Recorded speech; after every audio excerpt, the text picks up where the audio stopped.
Honor, with the Secretary, nagkaroon ho kami ng dalawang meeting. Doon sa joint planning session, we have about 4 meetings, Your Honor, at the Philippine Drug Enforcement Agency.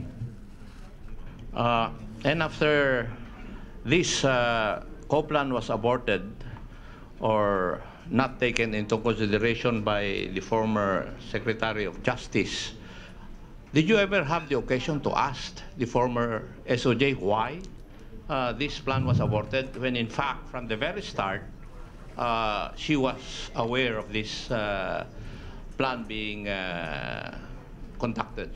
Your Honor, pagkatapos po naming natapos yung LOI, after we finished crafting the LOI, we presented it to the Secretary in one top-level meeting.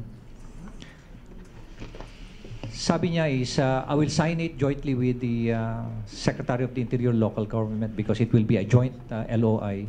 After that po,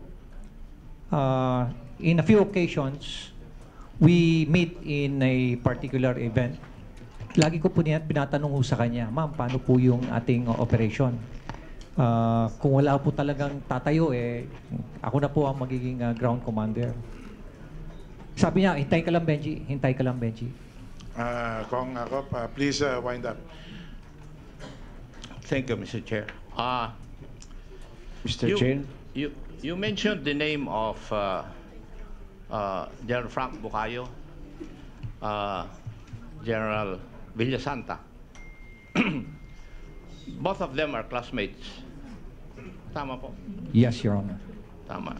And the raid conducted after your plan was aborted, sino-sino po kaya yung mga matataas na tao na nagplano nun, if you know, Director Magalong?